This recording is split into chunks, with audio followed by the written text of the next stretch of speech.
morning, y'all. Happy Thursday. Aren't y'all glad the week is about to be over with? I mean, it is Thursday and we is knocking on Friday's door. Happy Thursday. Now, what was y'all's day like on a scale from 1 to 10? Tell me how y'all's day was. My day was, I would give it maybe an 8. Maybe an 8 today. How was y'all's day? Let me know how y'all's day was on a scale from 1 to 10. Mine was an 8. Hey, Anonymous, welcome. Oh my goodness, Koziba says a -10. No, we got to bring that number up, baby. Oh, absolutely not. Tina says a 10. That's what I'm talking about, Tina. Tammy says a 7. Oh, Tammy, you was one number below mine. Oh my goodness. Oh, we got to get your number up. We got to get my number up too, Tammy. We got to get the numbers up. Sue says my dad still hasn't came home with the milk yet. Should I be worried? Absolutely not. CDW says getting paid tomorrow, so a 10. I know that's right. It's Friday, and we're going to have paid. We're going to be having a couple of dollars in our pocket. Okay, we see you. Coco says a 1. No, Coco, we got to get that up to a 10, baby. Marion says a 5. Night shift. Oh, my goodness. Night shift. Oh, my goodness. I did a night shift before, and oh, my goodness. Oh, my goodness. But don't work too hard. Cozy says what makes me happy when women chirp. Okay, Tammy says I was busy today. Oh wow. Okay, you was busy. Yes. At least you got some stuff done, Tammy. At least you got something done.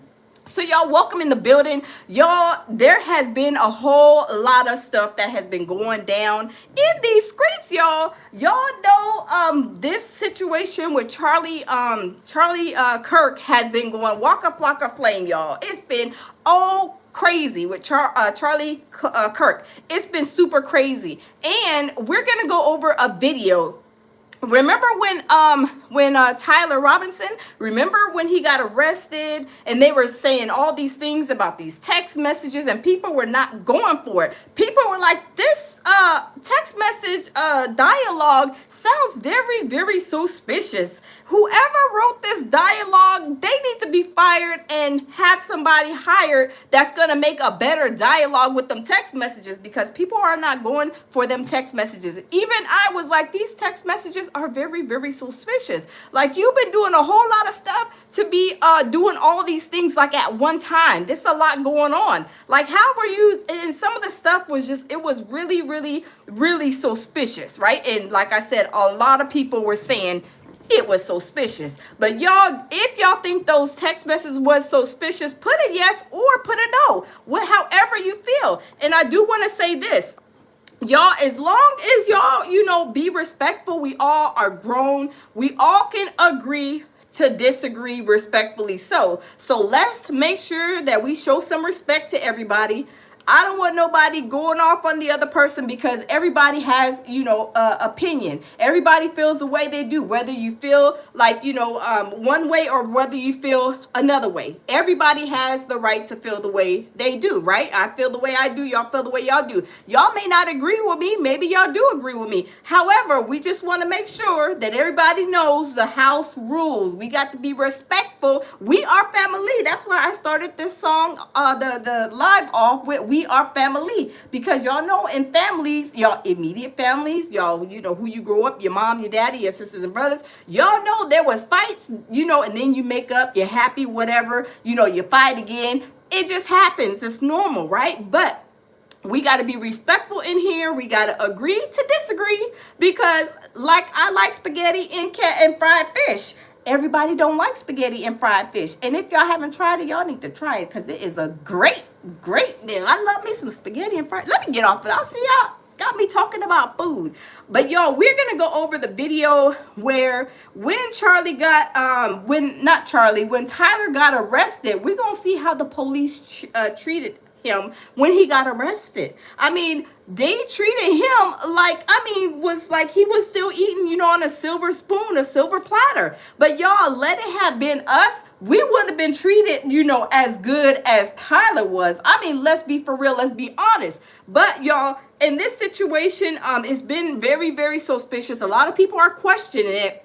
And also on Sunday, if you guys don't know, we're going to go over that too. They are having a huge, a funeral for Charlie Kirk, and they said it's going to be a whole lot of security. Of course, you know, as expected. But yeah, it's going to be a whole lot of security. And hold on real quick. It's going to be a whole lot of security, and it's going to be going down on Sunday is his funeral. But let's go in, hold on just a second. Let me see if this is the video. Okay, so we're going to go into the first video we're going to go to is a video where Charlie Kirk shooter Tyler Robinson gets arrested, and then we're going to see how they treat him. We are going to see exactly how he was treated. And y'all tell me, you know, they are, you know, doing a little bit too much in my, you know, for me, you know, doing a lot. If you just have killed somebody and then like pampering you, you know, not even putting you in the handcuffs after you did this like horrendous crime. I mean, y'all, if it was one of us, they would have been, hurry up and put her in the cell, lock her up until we get somebody to come and talk to her about what she just did. This is not like, you know, no situation where you take lightly or politely, right? He just, I mean, murdered, killed, however y'all want to say it. And then he's getting all this special treatment. It just doesn't add up for me. But everybody is different. But we're going to go ahead and listen to what these police officers said while when they were doing the hold on, not that one, hold on, I got another one. When they were doing the interrogation. Hold on just a second, because hold on real quick. I thought I had it queued up. Let me see. Okay, I'm sorry, I had it queued up. Tammy says we are definitely not Charlie Kirk. Oh, we got a Charlie Kirk in the building, Tammy. So let me go ahead and cue this up. And if y'all don't know, y'all get in here and y'all act like y'all ain't got no home training, family. You know, this is your warning, because we got my mods. They will send you to the block party wherever you lay or wherever you may slay. So just be respectful of everybody's opinions. People feel a certain way, respectfully so, okay? But it's a way to present yourself, the way to put it in the chat. Just be respectful to everybody. So Tammy's my mod, most bronze. We got D. Anonymous, that are my mods, and other mods. If you guys are not acting like y'all ain't got no home training, family, then they will send you to the block party and we will give you a hot toddy to go. Okay, so let's go ahead and get into this video. Hold on, you guys. Why isn't it? We're going to get into this video. Hey, my baby, Jamil Peterson, Mr. I Am Comedy. My baby says, salute, beautiful. Smash the like button, everybody. Yes, let's get those likes up, everybody. And let's go ahead and get into this video, because this is a video where they took him and they were, what's it called? Interrogating him, or preparing him for interrogate him, however you call it. But y'all, let's go ahead and get into it. Hold on, y'all. Hold on. I got to get my little baby gadget together. Okay. So let's go ahead and get into it, and let's see what he says about Tyler Robinson. Okay, hold on, y'all. Hold up. I don't think the volume is up. Okay, hold on.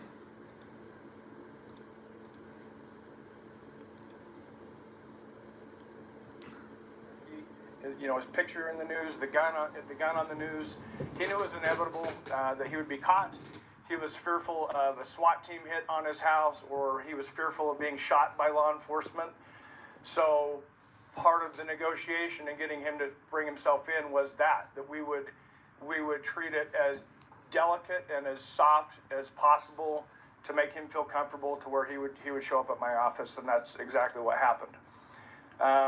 So since we weren't the lead agency, basically, it was about a 2.5 hour waiting in a room, not communicating with the suspect. Our job was not to interview. Our job was just to get him here. So after about 2.5 hours, we ended up getting federal agents and state agents in, and some of my detectives were asked to go out into the community and secure 2 locations. So the parents' home and the apartment that Tyler was living in, along with the vehicle that Tyler was likely driving up at UVU. So that's about it. If you're a Wow. homeowner who's thinking, Hold on, you guys. Hold on. Let me fast forward this. Let me skip the commercial and let's continue to see what else he says. Former law enforcement friend of yours, as a doing something good here. Yeah, outstanding. He deserves full credit. I think that a lot of it's just the community relations, right? So Tyler's family trusted this individual. They knew he was involved in law enforcement at some point, and enough community involvement there that they trusted that they could go to this individual and he could contact me directly, and that we could facilitate a peaceful, calm, relaxed surrender, put it that way, right? Make him comfortable for A peaceful, calm surrender, and they wanted to make him comfortable. I mean, if this was one of us, let's be for real, let's be honest, any of us in this whole group chat, if this was any of us, and knowing that, maybe not, it won't probably be as a high profile case. However, if this was any of us, y'all, do y'all think that they would have made us comfortable and, did this and did that? No, because, we just did this horrible crime. They would have been just throw us in the jail cell, probably no a mattress, no cover, no nothing, and just waited until, hours before they even would probably deal with us for, to do the interrogation. But y'all, they, spoiled him like almost a little baby. But y'all, let's continue. a couple hours, make sure he has water. No communication until the lead investigators arrived. So. Sheriff, you mentioned you got a call from a retired detective. What went through your mind in that moment when he told you what was about to happen? How did you negotiate with Tyler or his family? So what were your first impressions when? So shock, right? So I like I said, I couldn't imagine the conversation that occurred in that 1:41 conversation. But there was negotiation. There was some criteria that needed to be met for him to voluntarily come in. And I agreed to those terms. What did he ask for? Can I ask? He basically for a peaceful, gentle, comfortable transition for him to come out. Again, he knew he was going to get caught. He didn't want a big SWAT. Now y'all all know a peaceful and gentle what? Him hitting his parents' house or his apartment. He was truly fearful of being shot by law enforcement. So that the conditions were as relaxed and comfortable and almost. Okay, I can understand him saying that, he's scared, he didn't want to be shot, whatever. Okay, I got it, because this was a very, very terrible situation that he just did, allegedly. And for him to say that, I can understand that. Okay, I can respect that. But when he got up in there, the way he was treated, y'all, they spoiled him like a little baby. This is crazy. He's I say 22-year-old boy. I said, because he's young, he's children age for me, at least, even though I'm 21 and a wake up, but we're not going to talk about that. My real age buried in the backyard. But anyway, he's a 22-year-old man. He is a grown man, but he's still very young. But y'all, they pampered him. Were they changing his diaper too? Wiping his badunkadunk? Y'all, this is crazy. Smash the like button, y'all. Let's get the likes up. To the point of inviting, and if at the end of the day we accomplish him surrendering peacefully on his own, I'm gonna make some concessions to make that happen. And what was his mood when you first saw him? I would describe it as quiet and somber. So not talkative, just no. Go ahead. There's been reports that this family friend was also potentially a youth pastor or connected to the church. Is that the same person? No church leadership, just an association through the religious. Was it somebody in the ward, LDS ward? Yeah, I would say that, but not in leadership. Unfortunately, The bishop of that ward has been drug into it because of some of the media reporting. But that's not accurate. That's not accurate. Oh, about the bishop. Yeah, the bishop wasn't involved in this. But you're not releasing the identity then of Frunk. No, absolutely not. If you can speak to it, did the sheriff's office have any interaction with Tyler Robinson in previous incidents? I've been asked that a few times, so it's well known, it's in the media. Tyler's apartment was in St. George city limits. The parents' home was in Washington city limits. So since the sheriff's office is primarily patrolling small rural communities, the unincorporated areas of the county, if there were any calls to the residents in St. George City, the highest probability that just St. George City would handle that, not the sheriff's office. So I don't have any data that would support that one way or the other. Sheriff, have you interviewed his roommate, Robinson's roommate? No, we're not the lead investigators, so we wouldn't be doing that. Sheriff, how would you characterize the parents of what you knew that night? I don't know anything about them. Were they mentioned in the phone calls? Hold up. Somebody, Sal Falcon. Okay, thank you, Anonymous. Thank you. We're not gonna be disrespectful up in this chat, okay? If you don't got no home training, you can't agree to disagree respectfully. So maybe this is not the channel for you. Everybody is grown here. We all respect each other, whether you are to the left, to the right, in the middle, up, down, behind, however, wherever you stand. But please do not be disrespectful, because y'all see what happened. Anonymous sent him to the block party, and he's going over there wherever he may lay or wherever he may slay. But him not up in here no more. Let's continue. Let's continue. Okay, thank y'all, my mods, Tammy and Anonymous and Bronze. Thank y'all. Let's continue, you guys. No. Sure, how do you feel about the fact that this surrender happened as it was in the police office, at a police station, and kind of was peaceful, inviting as you framed it, and not like a SWAT situation or a big operation that happened in the neighborhood? Right. That made him comfortable enough. The conditions were satisfactory to him to where he ended up getting a ride with my friend to be dropped off here. We did have some initial discussion internally. So I run the county jail, and we have to think ahead. So what if Tyler ends up staying the night in our facility? What does that look like? Because of the circumstance, he was driven to Utah County that night, I'm going to say maybe about 2 a.m. So that took that weight off us on how we're going to keep him safe in our facility, and talking about constant supervision and things like that. But that didn't occur. Hold on, y'all, because I think he said something about a ride. Was he talking? Hold on, let me just rewind that just back a little bit, you guys, because he said something about a ride. I don't know. Let me rewind it just a little bit, y'all. Comfortable enough. The conditions were satisfactory to him to where Wait, if the conditions were satisfactory to him, hold on, y'all. Let me rewind that back just a teeny bit. Cause is he talking about if the conditions were satisfactory? I hope he wasn't saying whether it's the conditions in the prison, in the jailhouse, satisfactory to Tyler. Is that what he's saying, y'all? I mean, who gives sugar honey iced tea? You just killed this man. You think that we care about what the conditions of the jail? Sir, you did a horrible crime. We don't care what the jailhouse, if you sleeping on a cement floor with no mattress and no cover, and you ain't got no water or no food. Now let's go back, because I want to make sure I heard this right. Michael Wilbur put his thumb. Let me make sure I heard that right, because I don't want to give no misinformation. But y'all, let's smash the like button, y'all. We're not the lead investigators, so we wouldn't be doing that. Sheriff, how would you characterize the parents of what you knew that night? I don't know anything about them. Were they mentioned in the phone calls? No. Sure, how do you feel about the fact that this surrender happened as it was in the police office, at a police station, and kind of was peaceful, inviting as you framed it, and not like a SWAT situation or a big operation that happened in the neighborhood? Right. That made him comfortable enough. The conditions were satisfactory to him to where he ended up getting a ride with my friend to be dropped off here. We did have some initial discussion internally.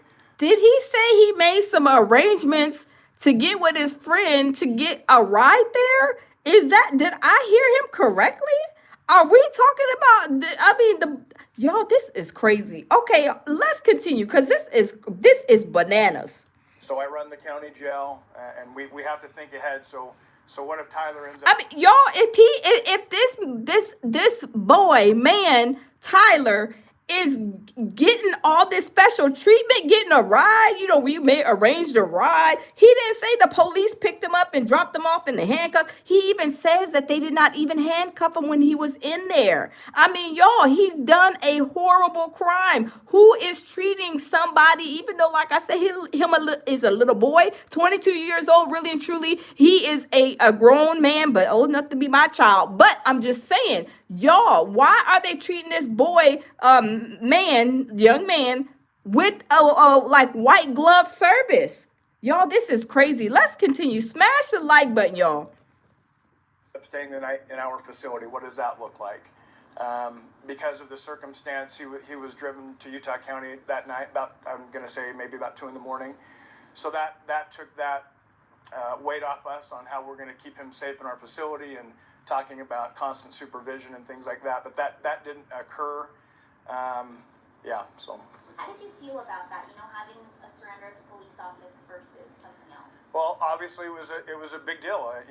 Not only national but international. You're seeing. Okay, Willie Webster says 22 is a grown child still figuring out life and how things work. Exactly. And this is why I would kept on calling him a child, because he's old enough to be my child. But I'm just saying, yes, exactly, Willie. He's still trying to figure things out. He just committed this terrible crime, and he's like, oh my goodness, what did I do? If this was him, allegedly, but this is what story we're just talking about. This is what we're going to go with. But y'all, if he did this crazy, heinous crime, how in the world is he getting this service from the police people, from the sheriff's office? I mean, really and truly, like he didn't went over there and graduated with honors or something, and then he is getting treated. Talking about something about the conditions of the facility. We don't care if they lock you up and keep you outside in the trash can. You did this horrible crime. What makes you think that you earned your way like this is a Hollywood Hills hotel? I mean, absolutely not. You did bad things to get there. You think the conditions are going to be good for you? Sir, absolutely not. But y'all, let's continue. Get the likes up. Let's hit the like button, fam. You're seeing people mourning all over the world for Charlie Kirk. And to have that happen, I've had thoughts and heard comments about, this kind of stuff doesn't happen in Utah. Unfortunately it did. But then to have the suspect be a Utah resident who literally went to the same high school I went to. I mean, we're like 30 years apart, but I went to the same high school. He happened to go to the same high school here in Washington County. So Mr. Officer, we don't care if you guys went to the same school. You act like you were still trying to act like this boy just ain't murdered somebody. I mean, he just murdered somebody in a crowd of 2,000 to 3,000 people. I mean, y'all, I thank God that nobody else got hurt, because like I said yesterday, it could have been somebody standing up and giving Charlie Kirk a hug, giving him, a handshake or something. And they could have been the one that caught this bullet. Bullets have nobody's name on it. So thank God. I mean, it's sad that Charlie Kirk lost his life, but I'm glad that nobody else got injured, because it could have been a whole tragic situation. Y'all know when they have active shooters, there would be numerous people that get hurt, shot from bullets, they die, pass away or whatever. But y'all, this situation, they are doing too much. They are doing too much pampering and too much babying for this man to have done such a crazy, heinous murder, killing in broad daylight in a crowd of 2,000 to 3,000 people. That is crazy. But y'all, let's continue. It's a double shock factor, that one in Utah, and then the suspect happened to be homegrown Washington County boy. So. What time did he get here? It was just before 9 p.m. What did you do once he got here? Did you put him in handcuffs? No. Made sure he had water, made him comfortable sitting on a couch in an interview room, and just sat. Gave him water, set him on the couch, and made him comfortable? Do y'all think that they would have made any of us comfortable? I mean, come on now. Look at the way that they were treating the older white man. Did y'all see how he had his pants down and everything? saying that he was a suspect who did this. Y'all see how they were treating him, handcuffing him, his drawers and stuff on the floor. Maybe he got his Depends on. I don't know what he had on, but them pants was on the ground. They had him handcuffed, and they were treating him horrible. But yet this 22-year-old alleged suspect, he is getting treated with the, special services, special treatment. I mean, y'all, it doesn't make sense. But y'all, let's continue. I don't know until the lead investigators came in. So his parents did the same thing. No, not again. That was not our place to ask questions. It was just, we have you here. We're in a holding pattern until the lead investigators get here. So that wouldn't be in our wheelhouse. We wouldn't even have attempted to interview any of them. Sheriff, can you provide some more details about this detective, a friend of yours, a retired detective? Was he a member of your homicide unit, violent crime? He was a detective. He was for many years. He was a detective. So in our agency, our detectives, like some cities, you have detectives just working homicides or just working sex offenses. Ours is all encompassing whatever case comes next, and you have the smaller caseload. You're going to get whatever case that is. How long has he been out of the force? About 3 years.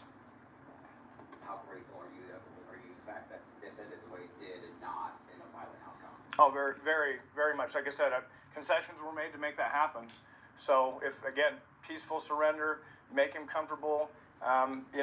He's accused of a horrific. Did y'all just hear what he said? He said, make him comfortable.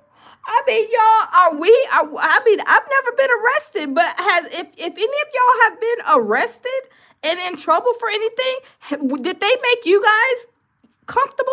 I mean, were they giving you guys, water, asking y'all if y'all want a McDonald's meal number 3? Y'all want some oxtails and yellow rice? Y'all want some red lobster so we can get this story out of y'all? Absolutely not. I mean, this is crazy. Thank you, R. Vasquez, for the super chat. R. Vasquez says they're giving him courtesy because of his dad law enforcement background. But that's still crazy.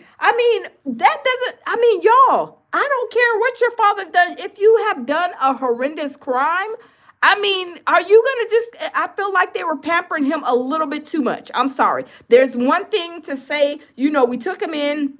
Everything went cool, dandy, whatever. But they're like, oh, we made him comfortable and we gave him a bottle of water. And we, to me, it's like it was overkill. It was way too much of being nice. Because like I said, if it was one of us, y'all see how the older white man, y'all see how they treated him. Like I said, his drawers, y'all, I don't mean to laugh, but y'all, his drawers, his pants and drawers was all down on the floor. They was tackling him down, drawers. His badonkadonk was out. It was a full moon. And they were treating him, horrible before they even got him to the car. Let's be for real. Let's be honest. They treating this little young man, boy, whatever you want to call it, like he was super special. And somebody said just because his dad was a police officer, that shouldn't have even mattered though. You did this horrible crime. You could have, killed other people. You putting other people's lives in danger. Thank God nobody else got hurt. But it is what it is. You did what you did. How could you be worried about? How can you be saying, oh, he was worried about the conditions of the jail, whatever? We don't care at all. We don't care if he put him in the dumpster. Just tie him up. Handcuff him where he can't get away. But y'all, let's continue. Crime. So it's kind of odd to be in that, again, accused of a horrific crime, but then we are treating him very civilly, very humanely, and that's just part of the job. We do that on a regular basis. Try to make people comfortable so they're relaxed and not bombard them with negativity. Now hold up, swole up, hold up. Now, I got a question for y'all. I've never been arrested, been in trouble or anything like that. If anybody has been arrested in the building, put in the chat a yes or a no, and did they treat you like you was at the Hollywood Hills? Y'all let me know, because like I said, I've never been in trouble, but I'm trying to figure out, did they not get the memo about you when you got arrested? Were they treating you guys with, giving y'all water, sitting you down, making you comfortable? Because that's what he said. Did they make you guys comfortable when y'all got arrested? If y'all ever been arrested, were y'all made to be comfortable? I mean, did they tell y'all can go get some McDonald's? We gonna, get y'all a number 3 on the McDonald's meal, or maybe some oxtails and yellow rice, some crab legs before we get this interrogation up and on and popping? I mean, I don't believe so. It's too much here that is very, very, very suspicious, y'all. But y'all, let's continue listening to this sheriff. Or hammer fist or stormtrooper type approach. We wouldn't do that. Sheriff, how many total phone calls were made between you and the retired detective? There were several follow-up phone calls that night. One was between my command staff and my friend, just them letting me know, hey, he is in the building. We have him in the interview room. And there's been several follow-ups since then. Just me checking on. Oh, we got another super chat. J.R. Vasquez, he is on top of it. Thank you for the super chat. J.R. Vasquez says you're right, but with his dad's background, he could find a way to get him off. If he's mistreated. Oh, okay, I can respect that. Okay, so he was probably trying. Okay, I got it. But it was just, I don't know, y'all. I mean, I don't know. This is just, it's crazy. It's really crazy. Thank you for that super chat. I appreciate that. Okay, y'all, let's continue. On him and All the way from that first call to say, we're here, kind of a phone call? correct. Prior to him turning himself in, did you guys have any clue that maybe he was in the Washington area at all? No, not even a hint. And that was part of the shock factor, right? Is he could have been anywhere.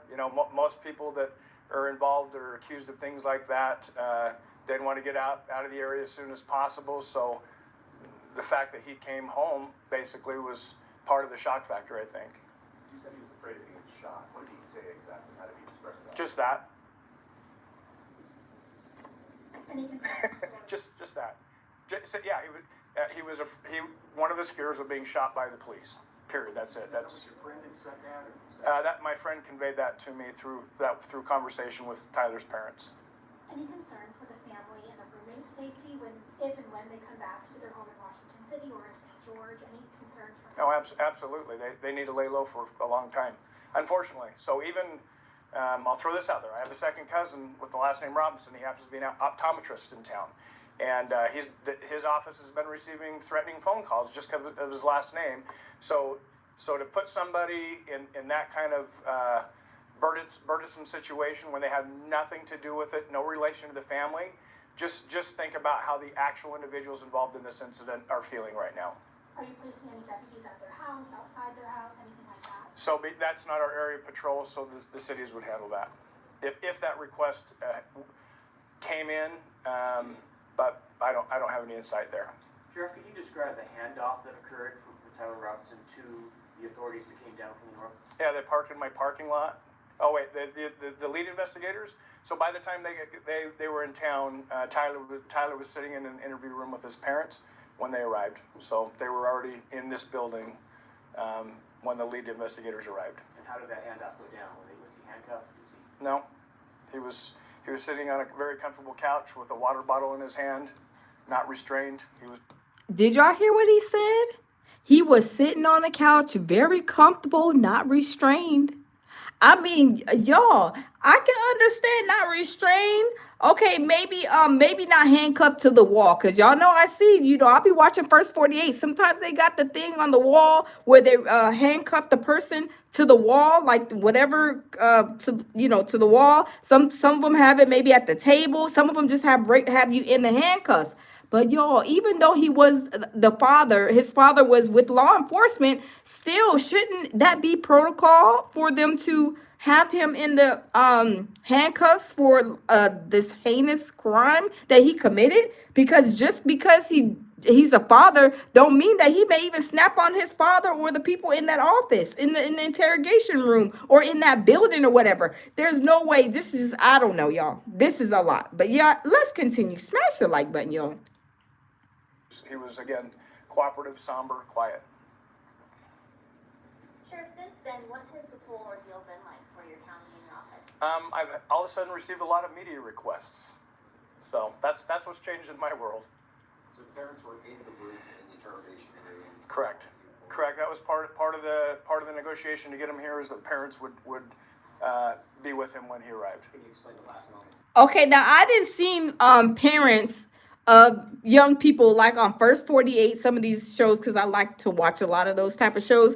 But I've seen like where other people are in the room, you know, a parent or something of, you know, a young adult or whatever has been in the interrogation room or whatever. But y'all, this is a lot right here. Let's continue. Smash the like button, y'all. Happy Thursday. Did they hug? Did the mom find I don't have any detail on that. Sorry. And he was turned over to FBI or state? It's a joint investigation between the FBI and the state of Utah primarily.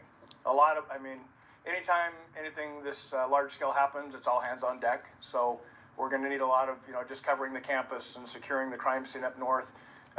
We've had, active shooter incidents down here recently where every law enforcement wearing every uniform in the county is going to go to those types of scenes. And just to be clear, he was not handcuffed when he was... Correct. He was not handcuffed. Did the sheriff's department help secure the perimeter? Office. Excuse me, thank you. The office, didn't you help secure the perimeter or the? Yes. So since the lead investigators were 3 hours north of us, it took them a while. So that was again, I describe it as an agency assist. We went and just secured the homes. We didn't search the homes. We didn't communicate with anyone within the homes. It was just, we were just locking things down until they arrived. That was Thursday night? Yes. Thursday night. Yeah. Is the roommate in protective custody or? I don't have any comment on that.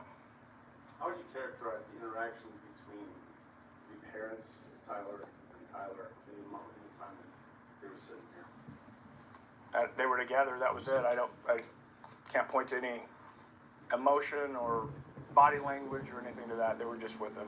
So Was he recorded in that room? all of our interactions in that room are recorded. I know there was some discussion of him being potentially suicidal instead of surrendering when he was in the holding room here. Any concern about that? No. Wow. This is crazy. Okay, we can sit here and stare at each other all day, or we can be done. Oh, no, he Thank didn't. you.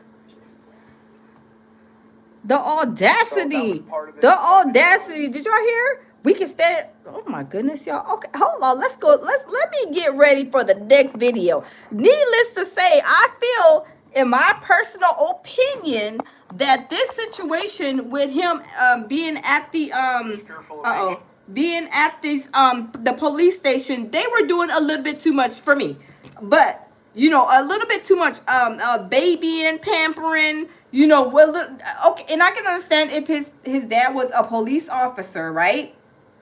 But it's a little bit too much for somebody who just committed murder. I'm sorry. But y'all, let's go ahead and get to, hold on. Let's go ahead and get to, let me see, hold on. Where is it at? Hold on. So, now you guys, do y'all know on Sunday, this is when Charlie Kirk's funeral is, and they said that the Super Bowl this security is going to be Super Bowl level security plan for Charlie Kirk's funeral. So it's crazy. Hey, Bronze, how are you? Welcome. It's going to be security planned. Super Bowl plan security level for Kirk's funeral. So y'all, I'm gonna play this video for you guys and listen and see what they have to say about this security that they're gonna have. They said it's on Sunday. The funeral is on Sunday, and let me see. Hold on. The funeral is on Sunday, and y'all know I'm going to go live here at the lounge. And, of course, I'm going to do a reaction and go live when they do the funeral on Sunday. So we're going to be coming live on Sunday for the funeral to see how it goes. But, y'all, let's turn the camera around. Let's turn the camera around, and let's see what they say about this hold on, about this situation with his funeral on Sunday. Police, meanwhile, are on high alert, ramping up security similar to that of the Super Bowl ahead of the funeral for Charlie Kirk. We know services will be open to the public, though President Trump and many in his administration will be attending.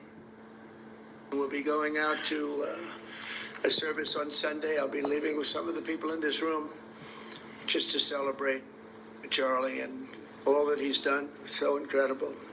The funeral for the far-right activist will be held at State Farm Stadium just outside of Phoenix, and that stadium has a capacity of more than 63,000 people. Now, you guys, I don't know nothing about Charlie Kirk. I did not know him before he passed away, and I still don't know like a lot about him. However, is he from Arizona? Do you guys know if he's from Arizona? I don't know.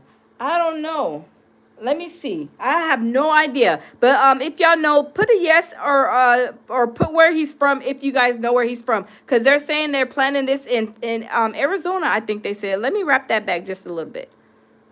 Activist will be held at State Farm Stadium just outside of Phoenix, and that stadium has a capacity of more than 63,000 people.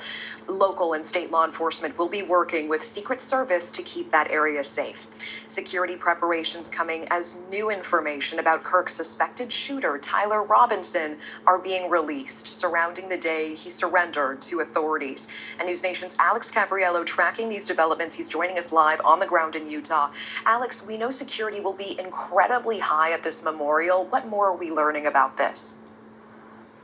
Yeah, in fact, Natasha, I just got off the phone with the Glendale Police Department, which is right there where State Farm Stadium is, and they tell me they're really pulling out all the stops for this event. They're talking about actually utilizing several hundred officers who are going to be on foot and patrolling, some in their uniforms, some in plain clothes around the stadium. Also using drone operators to be the eyes in the skies, as well as using a real-time crime center, sophisticated cameras where they can keep an eye on just about everything. So Glendale PD, they're going to be in charge of outside of the stadium, but inside the stadium, well, the security goes to the United States Secret Service. The reason being, President Trump and Vice President J.D. Vance are expected to be in attendance there. On Sundays at State Farm Stadium, we know it as the home to the Arizona Cardinals, who are there to watch those games. But the last time this level of security was there was back in 2022 for Super Bowl 52. The big difference also is that ahead of a Super Bowl, well, typically the police department has 2 years to prep and plan. This time they only had a week. This Sunday, of course, going to be a much more somber occasion than an NFL football game. Some of the most high-profile politicians in attendance will be President Trump, Vice President J.D. Vance, Defense Secretary Pete Hegseth, Secretary of State Marco Rubio, and the Director of National Intelligence, Tulsi Gabbard. Kirk is being laid to rest in the Phoenix suburb, close to the headquarters of his life's work. That's Turning Point USA, which has had a huge surge in new membership requests. In just 6 days following Kirk's death, the organization says it has received more than 54,000 requests from high school and college students nationwide wanting to either start a chapter or join an existing chapter at their schools. We also know Erika Kirk, that's Charlie's wife, is expected to address the crowd at State Farm Stadium. We also learned earlier at the court hearing here in Utah that a court-ordered protective order is now in place for Erika Kirk and her family for the time being. Yeah, Alex, appreciate that information. And meanwhile, we know new details coming down overnight regarding the moment that the accused shooter, Tyler Robinson, turned himself in. What are we learning about that? Yeah, this was the very first time that we actually heard from the sheriff down in Washington County, Utah. He was the person responsible for actually taking 22-year-old Tyler Robinson into custody. And what's really interesting is we heard from the text messages that were brought forth at that press conference that Tyler Robinson was considering suicide in the hours following Charlie Kirk's murder. But the sheriff says that Robinson knew his capture was inevitable and agreed to surrender peacefully because he was actually afraid of police shooting him when they discovered his location. Take a listen to the sheriff.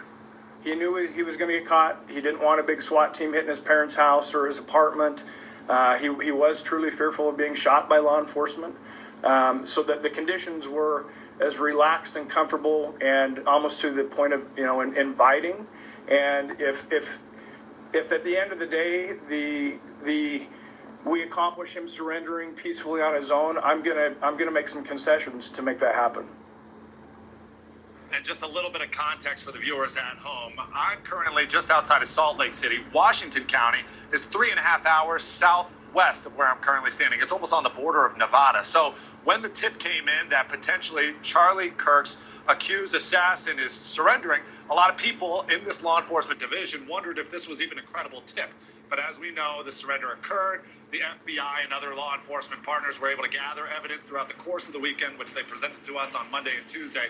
And of course, we know a lot of that evidence really is incriminating. Thank you for watching. Subscribe below and download our News Nation app. Okay, let me pause this. Hold on, let me turn the camera back. Let's go to the next. Let me cue up the next video. And you guys, thanks for being here, y'all. Thank y'all for coming and stopping in. But we are gonna be going and going over another video, because if y'all don't know, Charlie's wife, she took some type of they awarded her or gave her some type of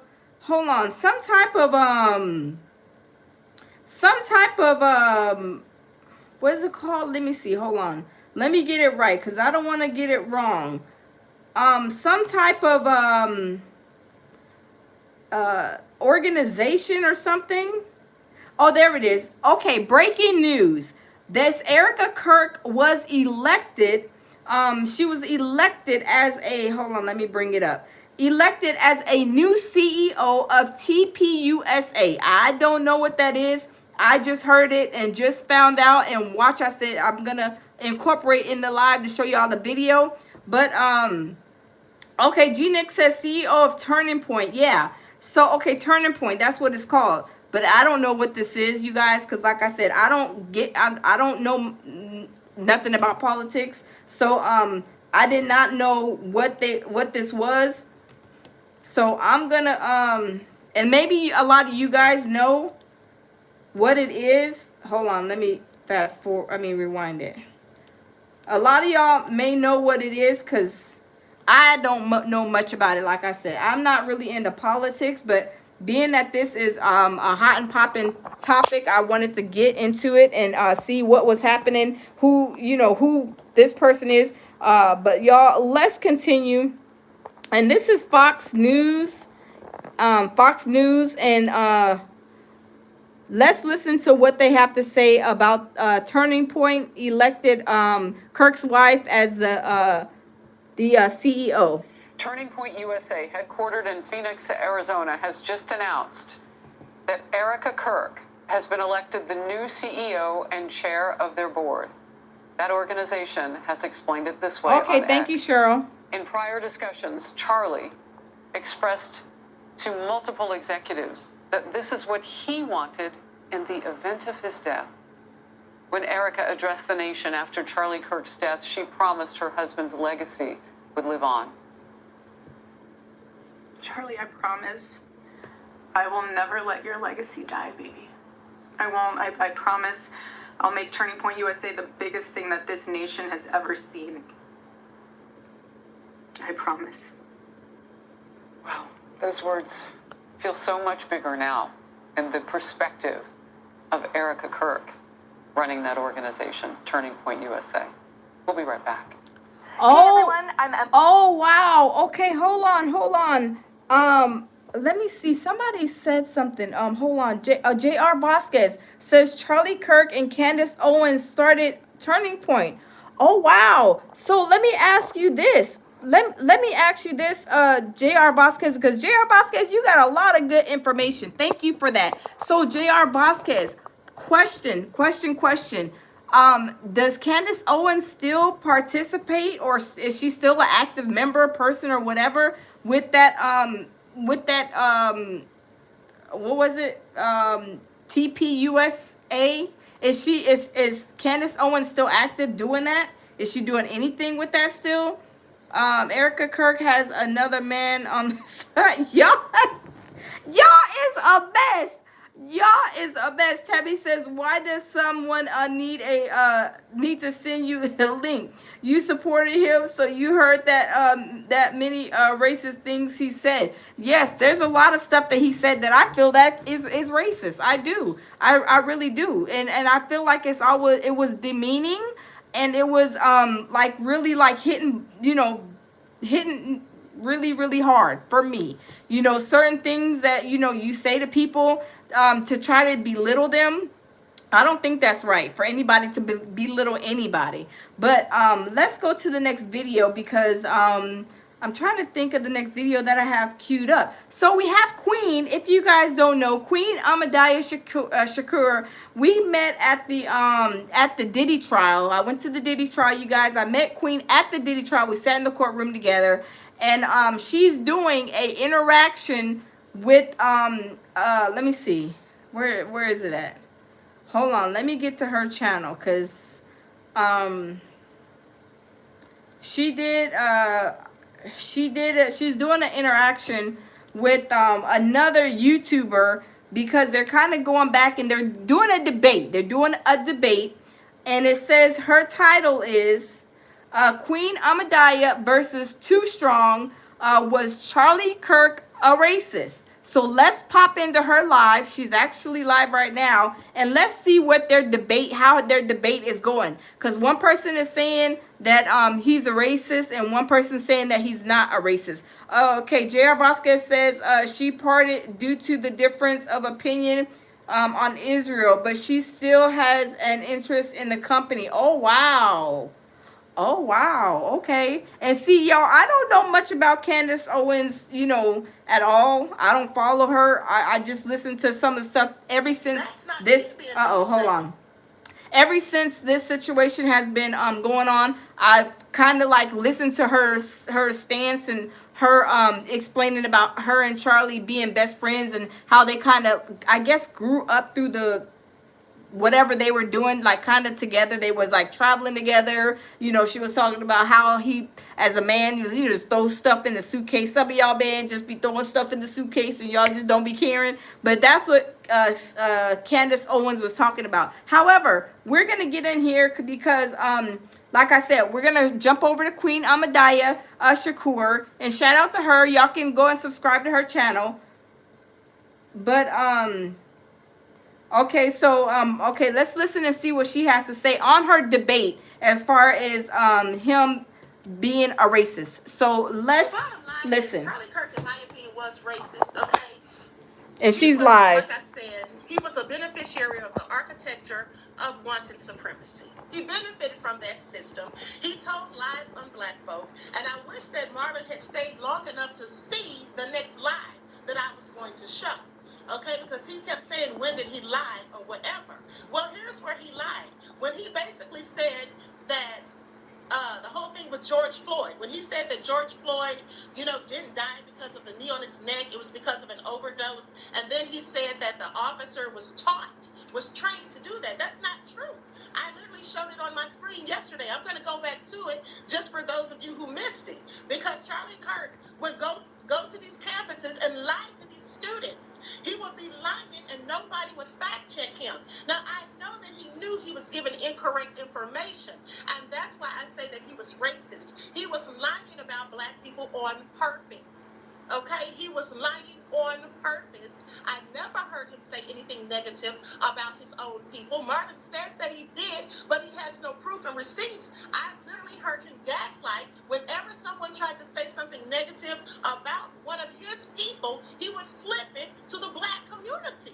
That's what I've seen him do. But let me just play this clip really quick, and then so you all can hear this. Holiday is a wedge used to push for countless destructive policies demanded by BLM. And remember what BLM stands for: burn, loot, and murder. Juneteenth becoming a federal holiday is a nationalized race hustle. Y'all heard that, right? He said it was a nationalized race hustle, honey. Okay, but let me point out another lie that he just told. Okay, so remember when the young lady was asking him about George Floyd?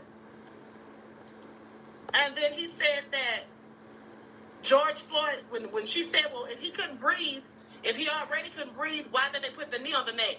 He said because he was resisting, and then they did a maneuver that they were taught to do, right? That's a lie. That's another lie. Let me try to enlarge. Why do I have this overlay on here? Let me take that off so y'all can see. That's a whole nother lie. Let me try to enlarge it. See, the lies are coming out, honey. Okay, because y'all know I bring receipts. Period. You see that? Yes. That's not a police technique that they're supposed to do. I do. Like I said, I know Queen personally, and she do be coming with her receipts. So she does do her research and brings the receipts. But y'all, let's continue listening to Queen.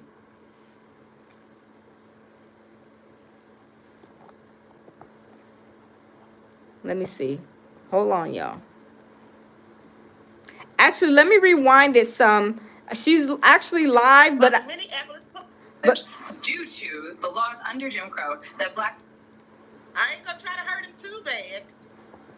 Now let me just tell you all something, some backstory to this whole thing that me and Marlon have going on.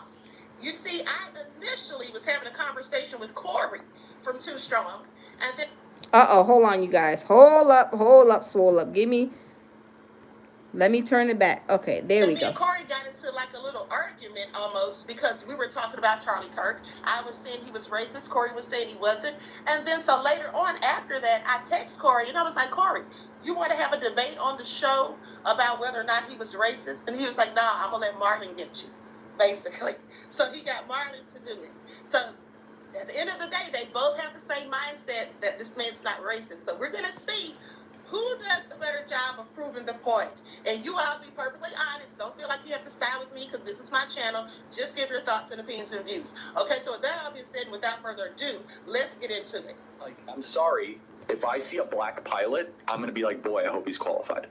When blacks in America did not have the same rights they had today, they were less murderous, there was less break-ins. Why is that? And the data shows they were actually better in the 1940s. It was bad, it was evil, but what happens? A certain skin color now gets their own summertime celebration. Oh, wow, look how far blacks have come. It has now become a racial complaining day. Remember what BLM stands for? Burn, loot, and murder. Yeah, DEI stands for one of the biggest. Earn it, just so we're clear. Can we also acknowledge, due to the laws under Jim Crow, that black people were significantly hindered from economic advancement? This is a really important question. The data shows not really. Black Americans are poorer today in 2024 than they were in the 1950s. The disappearance of the black father has been the #1 driver of black poverty in this country. At least agree that black dads not being around is a bad thing. Anyone's father not being around is a bad thing. Starting in the 1980s. And I love that response. Look at Willie D. Anyone's dad not being around. So I'm going to stop right there for now. I'll go on further, but for now I'm going to stop right there. So Marlon, beloved, you didn't think any of the things that he said and any of that was racist?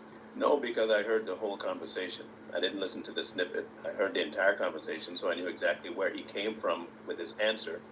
And the majority of the things Willie played, were 1,000% out of context. And the context does matter, unless, of course, we're not talking about context. And if we don't talk about context, then anything can be perceived as either racist or hateful.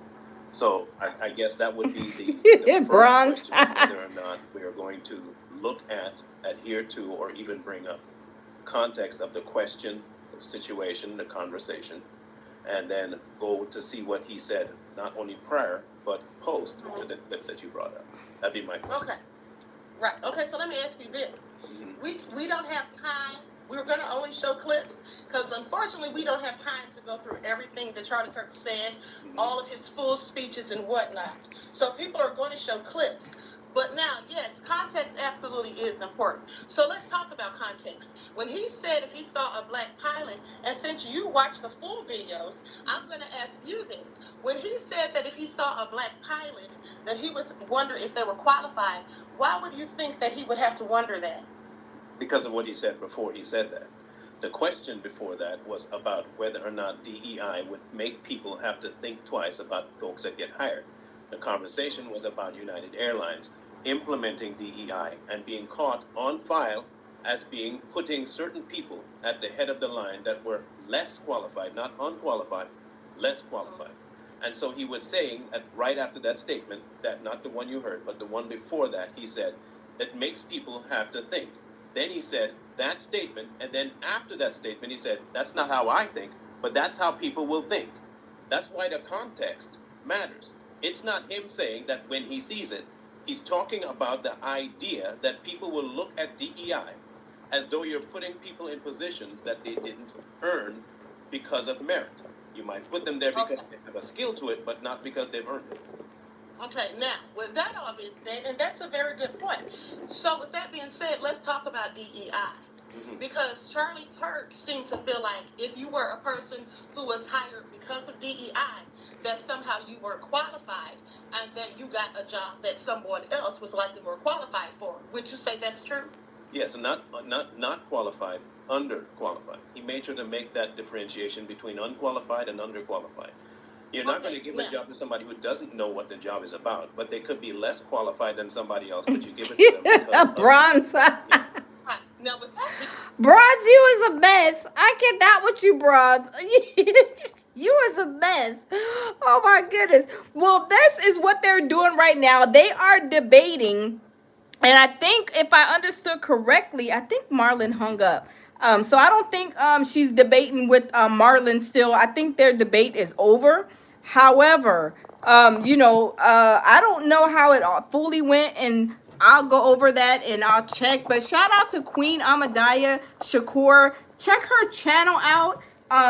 She has some very good content. And she does her research, and she be having them receipts. So shout out to Queen Ahmadiyya Shakur. If y'all want to go to her channel, check her channel out, give her a subscribe to her channel if you guys like her content. But now we're gonna kind of change gears. We're gonna shift gears a little bit, you guys.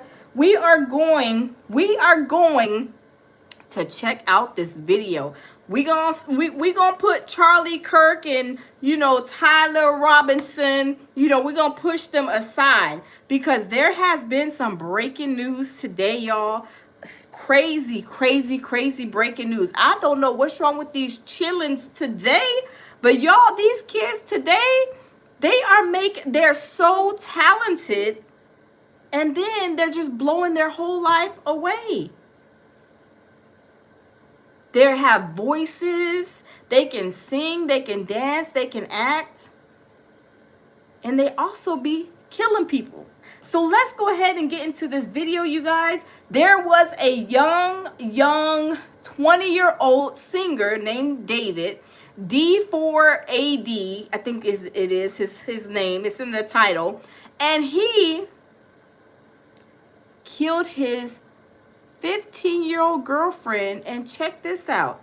He, I guess, killed her, put her in some bags, and put her in the, what they call a Frunk, in the Tesla, in the front end of the car. So he lives in Hollywood. He parked the Tesla, I guess, maybe down the road from his house where he lives, like in Beverly Hills or wherever. And then they towed the Tesla to like a towing lot. And once they did that, some of the employees, they were smelling something. They're like, what's that smell? So they go over, they pop the trunk, and it's the missing girl that was 15 years old, which he was 20. They were boyfriend and girlfriend. She then been missing from her mother's house for a year and a half. Just today, the police went over there and they went and like raided his house. So y'all, these kids, so talented and don't even know how well they got it.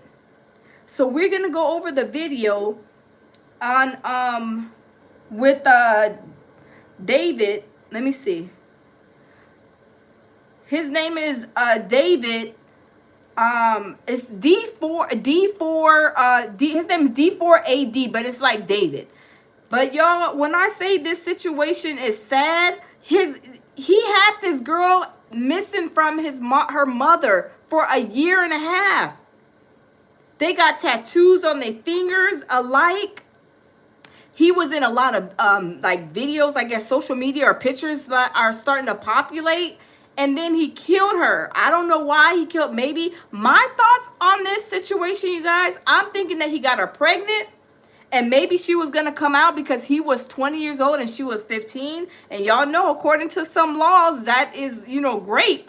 According to some states, that is, you know, considered rape. So I'm wondering, hey, Goddess News, how are you?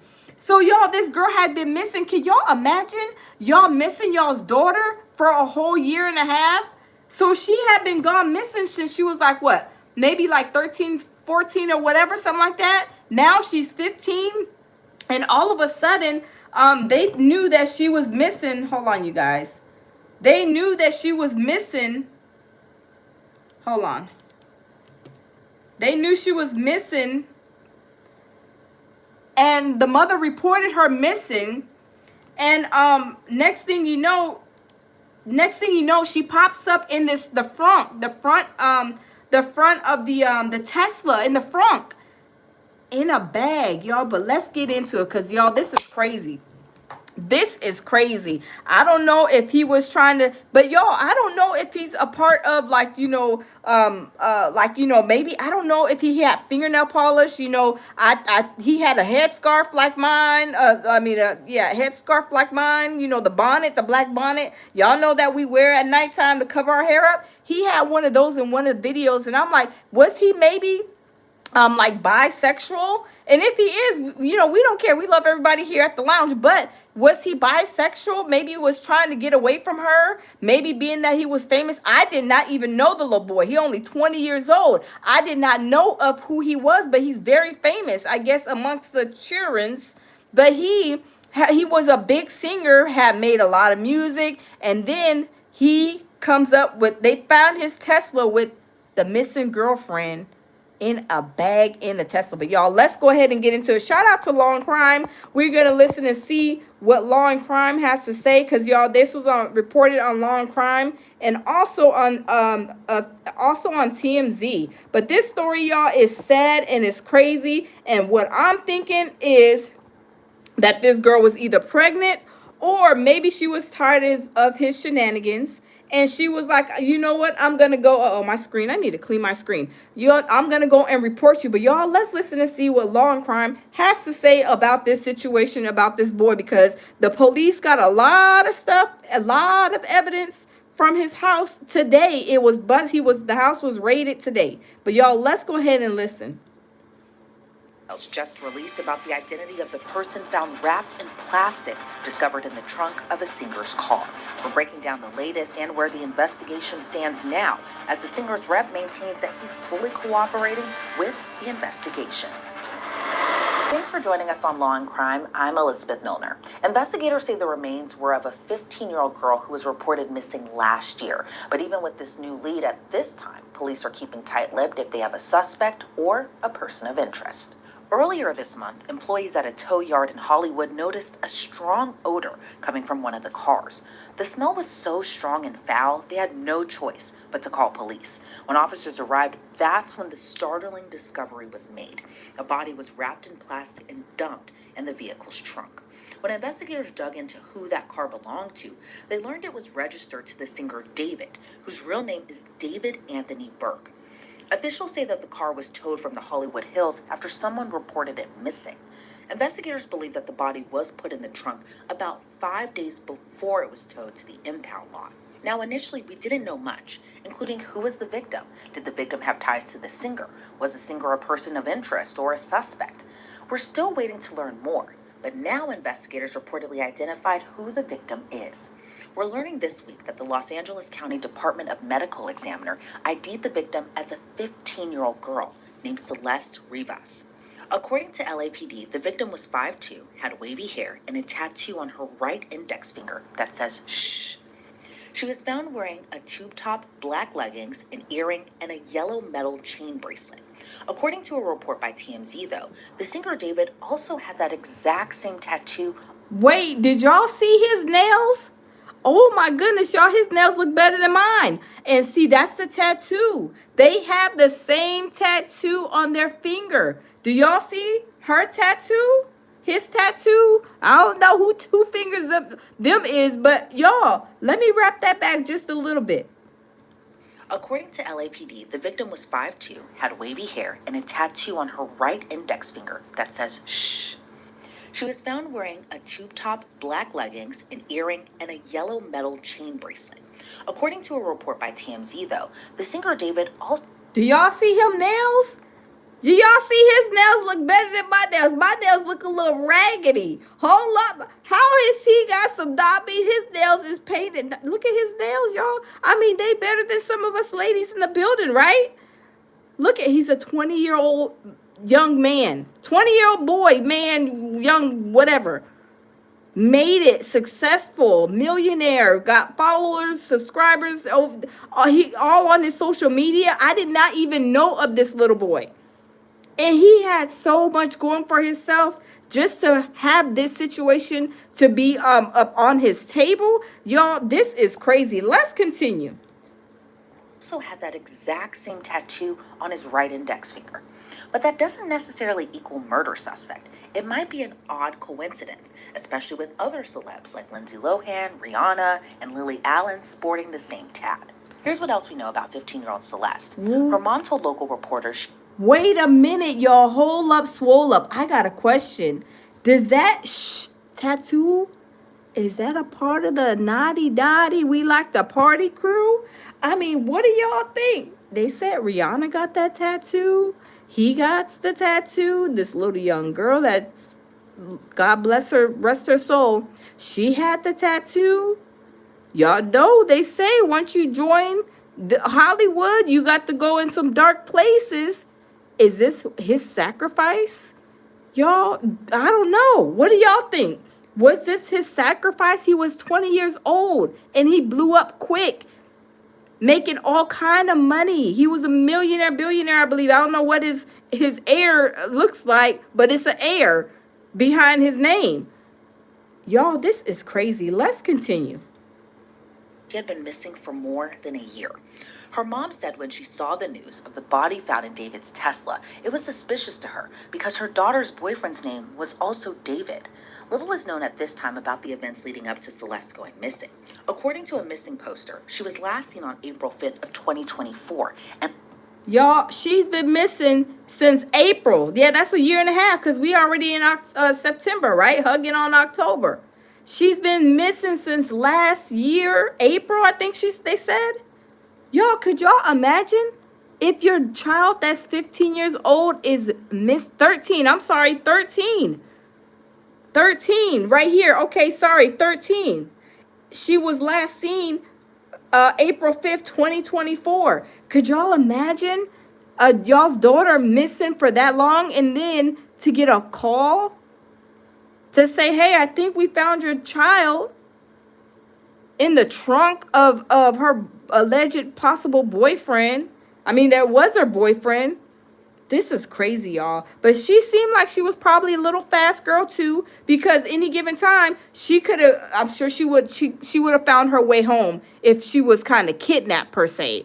If, you know, she was around, I'm sure, people. But y'all, I don't know. This is just crazy. I think that I believe, this is just my opinion, I believe he did kill her, and I want to say, I think this is maybe his sacrifice. His sacrifice, because y'all know when you're in Hollywood, what's the two things you have to do? You have to do humiliation rituals. Look at his nails. He's only 20 years old. Was he wearing his nails painted pretty black, better than our nails, ladies in the building? Was he doing that before he got into this situation with Hollywood? Was he also wearing these hair bonnets like, you know, before he got rich and famous in Hollywood? And then, you know, they also allegedly, like the young children, the young, you know, the young people, the underagers, you know, that's another sign.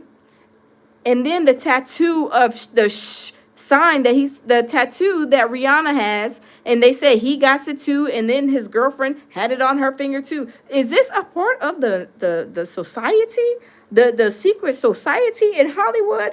I'm just wondering, y'all, because this is a little suspicious. Y'all smash the like button. Let's continue. This story is so sad and heart-wrenching because he was a young only 20 years old and rich and throwed his life away. This is sad. Lake Elsinore, California. That was when she was 13 years old. She was. Wow. Hold on. Let me let's skip this commercial. Hold on, y'all. Let me skip this commercial. A black sweater, hat, and Hello Kitty sandals. Attorneys for the singer say that he continues to cooperate with the investigation. Wait, hold on. Do y'all see him? Do y'all see the, hold on, let me see. I don't know if you guys can really, do y'all see them earrings right there? Look at, he got these earrings, all these piercings. I mean, his hair is, what is that basketball player that, what's his name? The big guy, the one that was over there with Kim Jong-un. He had the blonde hair like Cisco, but that basketball player I'm talking about, the one that's like bisexual, dang, I forget his name, but him, he got the hair. Look at his nails. His nails even look pretty right there. I mean, if you only seen this right here, you would have thought that he was a girl, right? He got the cheetah print sweater on. If you were just looking just like this, I would have thought them with some girl hands, right? Yes, Tammy, Dennis Rodman. Yeah, Dennis Rodman, you guys. Thank y'all. Everybody who said Dennis Rodman, thank you. Yes, he's like a Dennis Rodman. And that's okay. We love everybody here at the lounge, no matter what your sexual preferences, color, race, whatever. But what I'm trying to say is that if you looking at, you see him right here, he got the whole cheetah print like he stole it off his out of his girlfriend's suitcase. Then he got the nails. He got a white phone case like mine. I got the white. Y'all know I love white. And then he got the nails. His nails, y'all look at my nails. I'm trying to do like Umar Johnson and collect a couple of dollars to get my nails done. No, let me stop. He got his nails done and they look better than mine. Y'all see my nails? They look like they have been they're a little busted and disgusting right now. But his nails, they're on fleek. My nails is off fleek. His is on fleek. But if you look, like I said, if you look at him like that, you would think that you would think this picture, not seeing his face, y'all would think, at least I would, that this is a girl. This is a female. Look at his hands. Don't he got some pretty girl hands? Like some girly looking hands? Hey, love it myself. How are you? Don't he got some girly hands? But y'all, he crashed out. And I don't know when they said 5 days ago, I think something about 5 days ago, but they've been smelling, and people say that the smell of death is a very, very, I forget the word that they use, but it's a very distinct, there you go, a very distinct smell and odor. And once you smell that smell of death, like if you walking by, you smell somebody like this community did, they smelt it. I mean, not the community, the junkyard place, where they towed the car. You smelling that? They said it's a very distinct smell that you probably never forget. Now, I don't want to never smell that, but that's what they say. But y'all, let's continue. This little boy then crashed out and killed his 15-year-old girlfriend. This is so sad, y'all. But let's continue. Said that he is hey, time traveler. That hasn't stopped some people from jumping to their own conclusions. Some eagle-eyed fans pointed to David's previous songs as some kind of clues or messages, like Romantic Homicide, for example.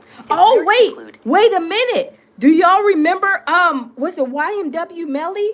Remember he made a song about, killing his friends or something like that? I think it was YW Melly. And let me know if I'm wrong.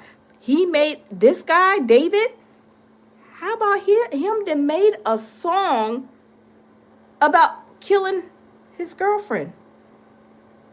Do y'all think that them federales is listening to you singing a song about killing your girlfriend? This is crazy, y'all. This is crazy. I mean, when I say these young kids is crashing out, I mean, this is crazy. But y'all, let's continue.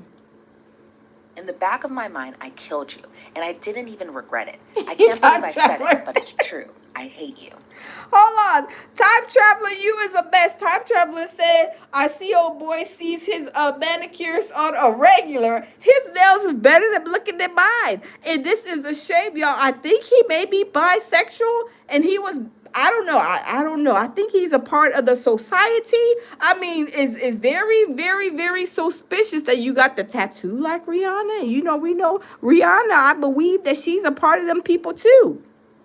But he got the tattoo. His girlfriend had a tattoo. And then, you know, she comes up missing. And then she's a 15-year-old and you're 20. Y'all, this is crazy. Now, that song was released in 2022, 2 years before Celeste went missing and 3 years before her body was discovered. But again, it didn't stop some people from speculating. Then, in another report from TMZ released Wednesday, the singer professed his love to someone named Celeste in an unreleased song. According to... He even got the same headscarf that I got. I got that same pink one. Do y'all see that same pink headscarf? I got that same pink headscarf. I mean, he's, you know, showing a lot of signs of femininity, which is okay.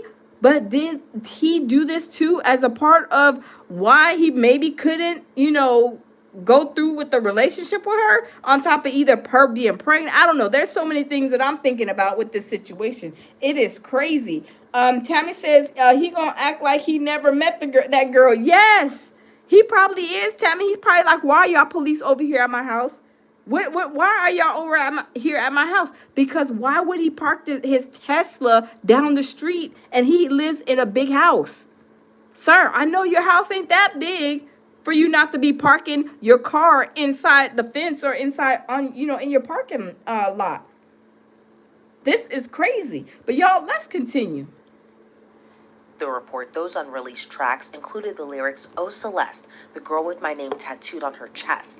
Smell her clothes like cigarettes. I hear her voice each time I take a breath. I'm obsessed." The other verse included the lyrics, "Oh Celeste, afraid you'll only love me when undressed, but you look so damn gorgeous in that dress. Missing you so much makes me depressed, but I digress because..."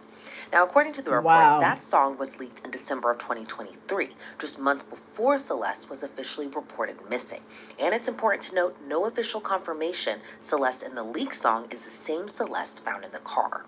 Companies like Crocs and Hollister pulled their marketing campaigns after Celeste's body was discovered too. Oh, them brands is already Hollister and Croc. He got to deal with Hollister and Croc. Hollister and Croc is like, oh, absolutely not. We don't want to support you, not with no death on your hands, sir. We is pulling them contracts. Oh, absolutely not, y'all. This is crazy. And these kids, they got so much going for themselves, and then they crash out and do this dumb stuff. This is crazy, but y'all, let's continue. We are aware of this developing story. With respect to the current situation, we have removed campaign content featuring David while the investigation continues. According to a previous report by TMZ, it was police who told David that there was a body inside his Tesla because he had no idea what was going on. But it's still unclear how the... Oh, he knew what was going on.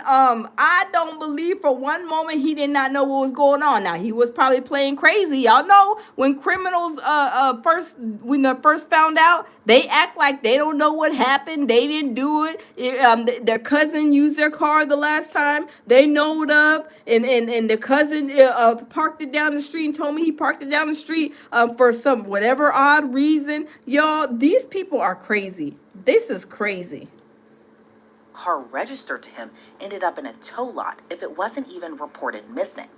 Again, the singer's rep says that he has been cooperating, but we learned today he's pausing his current world tour. According to TMZ, he was supposed to hit the stage in Seattle for a concert, but sources tell the they are saying that his concerts are being canceled. Like I said, he's very young, you know, old enough to be his mama. But y'all, these young kids are doing the most on the coast. They're making all these successful moves, and then they're crashing out, and then they're just turning it in for, you know, Iron Bar Hotel long extended stay plan. I mean, they're wasting their lives. They are just crashing out doing crazy stuff. That concert was canceled, and the rest of his tour is on pause. Following the latest in the investigation, ABC 7 Eyewitness News reported He looked like Nelly right there. Hold on, he looked like a little Nelly. Put a 1 in the chat if y'all think he looks like Nelly right there. To me, for some reason, he looked like Nelly. But let's continue, y'all. reports a house close to where the Tesla was abandoned was searched. Dozens of investigators were reportedly seen taking a computer and other items from a home in Hollywood. Some homeowners told a news outlet they remembered seeing that Tesla for a while, either parked at the house where police conducted their search or at other spots on the same street. Ever wondered what your home looks like from space? Let me skip this commercial, you guys. Okay, let's get back. As a suspect, and no criminal charges have been filed against him, so the mystery and investigation continues. I'm joined now by retired FBI agent Colin Schmidt. Colin, thank you so much for joining me. What's your reaction to this latest development as the medical examiner says that the body found in the trunk was a 15-year-old girl? Well, it looks like it's a terrible, terrible tragedy for... Yeah, J.R. Vasquez says he looks like Nick Cannon. Yeah, he does. He looked like Nick Cannon too. This is crazy, y'all. This is so sad. I mean, y'all, these kids, hold on. These kids, they have such a great opportunity in making it. Y'all know let me turn this real quick. Y'all know years ago when it was hard to get into Hollywood, people like, Nia Long and all them people, the rappers, singers, dancers, whatever, actresses, actors, they had a hard way to get not a hard time, but it was harder. It was just harder to get in Hollywood back then. Now that social media has come about, it's been so much easier for these people to come up and like shoot and become famous, be, rich and famous, very popular. And then they sit here and they do dumb stuff just to blow it. They are turning their lives in for a stay behind bars, and for years, some of them, I mean, this is going to carry a long, very, very long time. But y'all, let's continue listening and seeing what they are saying. That 15-year-old girl's family is obviously the victim, and the fact that she was found in a trunk, it indicates that there's some level of foul play with this, and it's only going to get more interesting and probably more tragic as the story comes out. And I think probably, the biggest part of this story is that the car that the victim was found in was registered to a very popular singer. And we know that the singer is cooperating with the investigation, and officials haven't named him as a suspect or a person of interest. But in your opinion, with the information that we know now, do you think that he has anything to do with it? Well, the problem is for whoever did this, a Tesla is nothing more than a rolling supercomputer. So it's going to have all kinds of information in there when they get when the engineers get in and get all the data. So I'm confident they're going to know exactly what happened in a very short period of time. And then the fact that there's such a close connection between the decedent and this rapper, it's only going to get more interesting, like I said, as far as what really happened. Yeah, Coco said, sad for the girl and her family. Yes, it's really sad, especially this girl's been missing for all this time. I'm just, all of this time, and to come up to see that, my missing daughter was still missing for all this time, and then found in the trunk of a Tesla. This is sad, y'all. And it's interesting, too, kind of the circumstances as we're learning more, because the victim's mom even told police that she got suspicious it was her daughter because her daughter also had a boyfriend named David. Do you think that that's just a terrible coincidence? And also, we're learning that they both had this tattoo on their index finger with the letters "sh" written on it, kind of similar to a lot of other celebrities, especially kind of in the millennial era, who also had that same tattoo. But do you think this is all just a terrible coincidence? Well, unfortunately, in violent crime, there's no such thing as a coincidence. It's a coincidence is actual circumstantial evidence. So all these data points are starting to point towards this rapper. We don't know what his role was, and if indeed he did have anything to do with it. But it does appear that there's some sort of culpability that this rapper is going to have with this girl's death.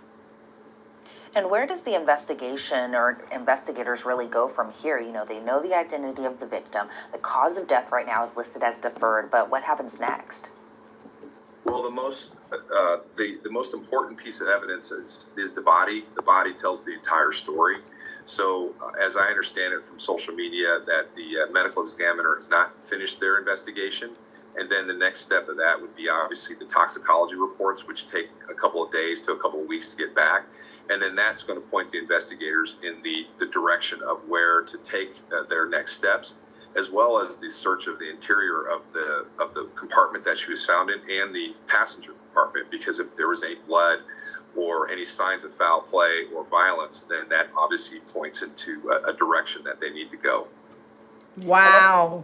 This is crazy, y'all. I'm telling you, 2025 has been super duper crazy. And all of this stuff right now, you got the Charlie Kirk situation. You got these young children making, away, becoming millionaires, becoming famous, living in Hollywood Hills and all these high extravagant places, being very successful and then crashing out. Almost the same as, I think, was it YMW Melly, where he was in jail telling his mama, I'm sorry. And then he came and then he killed two of his friends. I'm telling you, this, y'all, 2025 is crazy. These younger generation children, they are a piece of work. They are a piece of work. It's crazy. I feel sad and sorry. Prayers going out to the girl's family. I know that mom is probably devastated. I could imagine she is very, very devastated. I'm more than sure she's devastated. But y'all, this is sad. This is sad. 2025, has been the year of craziness so far, and we still got a couple of months left to go. But y'all, this is crazy. Crazy. But Charlie Kirk thing is crazy. Like I said, I never knew of him before. It is crazy. Tammy, put the prayer hands. Yeah, put the prayer hands up like Tammy. Thank you, Tammy. Put the prayer hands in the chat for the families of the young girl that got killed and dismembered and put in the trunk of the Tesla. It is so crazy. Are you talking about the singer? Yes. Reading books. Yes. That the singer, his name is David it's D4vd or something, the ID or whatever. But it's kind of spelled like David. But it's crazy. I mean, it's crazy. I believe this is my opinion, y'all. I believe he killed that girl because either she was pregnant. She was probably trying to go back home, maybe to her mother. Maybe he's a part of the Naughty Dotty Club. And that was his first, sacrifice that they had to do. I mean, there's so many things that go in my mind as to why this or how this probably could have happened. Reading Book says, is he the singer from New York? No, they actually said he was from, excuse me. They said he was from Houston, Texas. And they said the car was registered in Texas. I mean, this is crazy. These kids is crashing out, turning in their celebrity lifestyle for some burglar bars. Not burglar bars. Jail cell bars. Crazy. Tammy says, or she was trying to go public. That too, Tammy. She was probably trying to go public. And probably saying, I want to go public. I'm tired of hiding. I'm tired of this or whatever. I want to go public. I want to let everybody know, because now that you're famous, now that you're rich and famous, I want everybody to know that we together. But y'all, what I see, it looks like he may have been turning into a bisexual man. If maybe he had already not been a bisexual man. And maybe, I don't know. There's so much stuff that's I could think of about this. I don't know. Tammy says, and he's a grown man. Yeah, he's a grown man. He's 20 years old. He's a grown man, and he knew that 15-year-old girl. I'm going to say child, because she was definitely a child. She was only 15 years old. A child. 15 years old. He knew better. He absolutely knew better. Time Traveler says that nail polish says he likes yeah. Time Traveler, you was the best. Time Traveler said that he is he cell block 1 OVO ready, Time Traveler? Is he going to cell block 1 OVO? I believe so. I believe so. Mark says nice. Have your Halloween props up. Well, cheers. I'm out. I was just scrolling by. Thank you, Mark. Yes, I got the Halloween because me and my baby, I gotta fix this. I said I was gonna fix it. I'm gonna fix it. I'm gonna fix it tomorrow, whenever. But yes, our Halloween. I just did a little bit of Halloween. There's our turning Christmas tree. You'll see it turn. I think it's turning. Oh yeah, there it goes. It's turning. So me and my baby, we just dress up for Halloween and we just be in here on YouTube, in these YouTube streets on Halloween. And matter of fact, I need to figure out what we're going to be for Halloween. I don't know. We just like big kids. We just dress up and just be in here on YouTube. That's all we do. That's all we do. Tammy says, parents got to be all up in their kids. Tammy, say that. Preach, Tammy. Yes. You got to be in your kids' business. Because these kids are doing stuff that is unbelievable. And the parents don't even know what they're into. The parents don't know. And some parents are even buying their children the Pow Pows. Remember that case with the lady, the couple? Remember there was a couple, and then I think it was a dad had bought the son a gun, and then he took that gun and went to the school and killed them people. Then they arrested the mother and the daddy too. It was a whole family affair. They were all going down. It's crazy. This is when you do not give your child a gun. I don't care. Y'all going hunting and everything else. I'm not giving no child a gun just to, oh, here's a gun. Merry Christmas. Absolutely not. And if you did, it needs to be locked up. It needs to be locked up. It's crazy. Tammy says, have fun with your children while you can. Yes, absolutely. Tammy Pierce said that. Tammy Strickland says 19 makes him, yes, he's grown, Tammy. He grown. He was 20 and she was only 15. She was a 15-year-old. He should have known that that was illegal. Tammy says once they leave as adults, you rarely see them. Yes. When they gone, they gone. They don't want to be. I'm not. Some of them, not all of them now. Some of them be calling mom and dad like every 5 minutes. And then you got the ones who you don't hear from them for months at a time. You're like, oh Lord, I thought I had a daughter. I thought I had a son. I ain't heard from them in about 50, 11 years. Some of the kids are like that. They won't call you. They won't call and check in. You'll talk to them like maybe once every 3 or 4 months, and then you got the ones that they calling you every 5 seconds. Ones you get, they call every week, at least once a month. But you do have to pay attention to what your children are doing, because too much time, can stir up and create a whole monster. If you guys don't keep up with what they do, I know I kept up with mine. What you doing? What's going on in this room?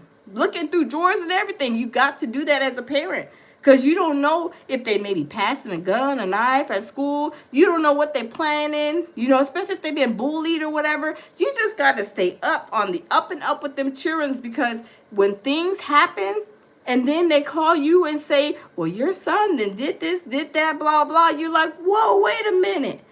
But it's because you weren't like, really, I'm nosy. I be all up in book bags and everything. Pulling out drawers, because y'all know, when we was teenagers, we hide stuff in the drawer, your underwear drawer, hide stuff under the mattress. I check everything. You got to flip these mattresses. You got to look under the bed.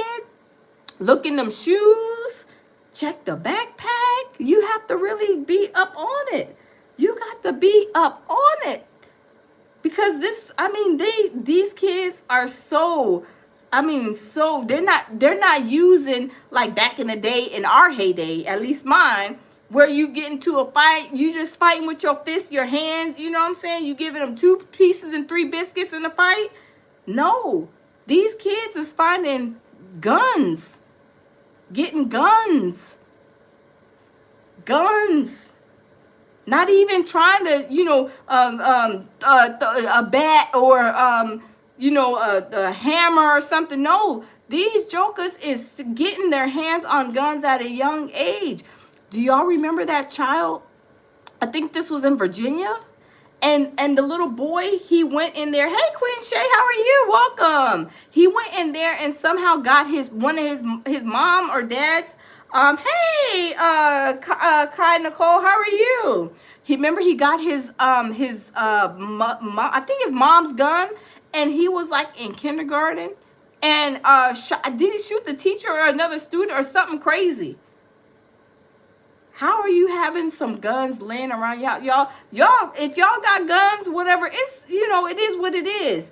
But just have them locked up and locked away. And not let the kids know where you hide the guns at and where your safe is or whatever. Or make sure they can't get into it. Don't leave it just unlocked. Because what is it good to have a safe that is not locked up, where they can easily go in there and get the gun and, twirl it around their fingers over there, play with it and stuff like that. But y'all, it's crazy. Just pay attention if y'all have young kids. My kids is old, but I'm young, y'all. I'm young. My kids is old, but I'm young. But let me stop playing, y'all. But y'all, thanks for stopping in. We are gonna see if there's any more breaking news tomorrow. Hey, Pang, how are you? Welcome. We're gonna see if there's any more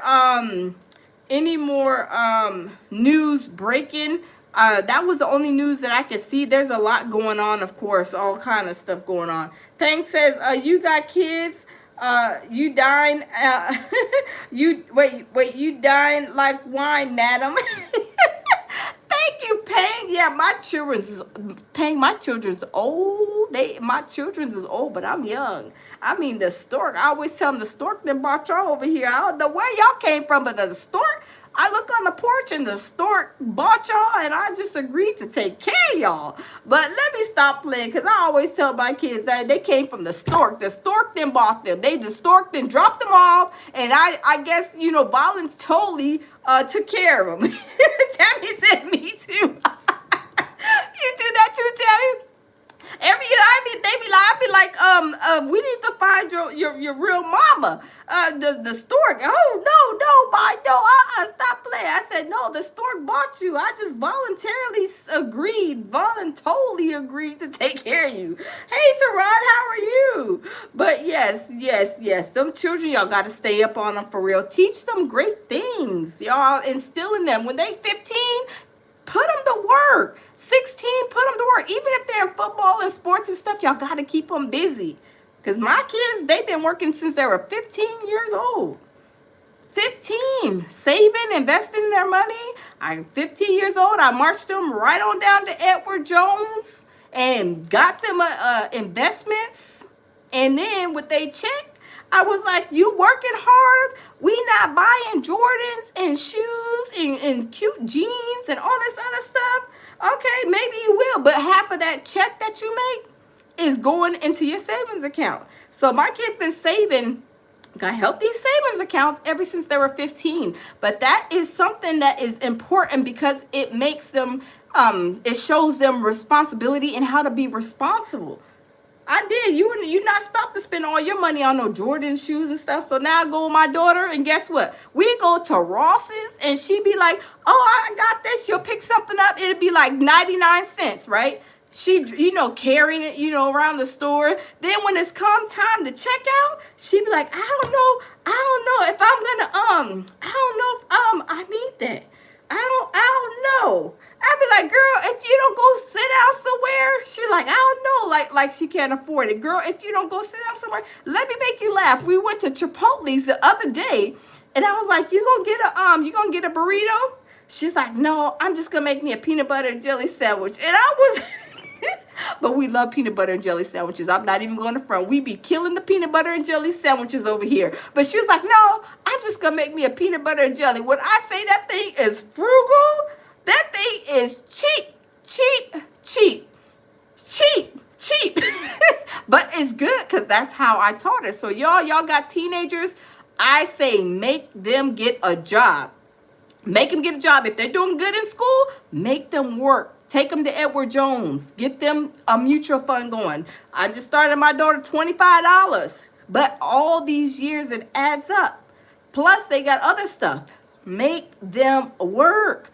I say make them work. It's because it teaches them responsibility and make them save their money. Look, I was like, I don't care how much your check is. If your check is $200, you got $100 to play with to do whatever you want to do. You don't got no bills. The 100 is going in your savings account.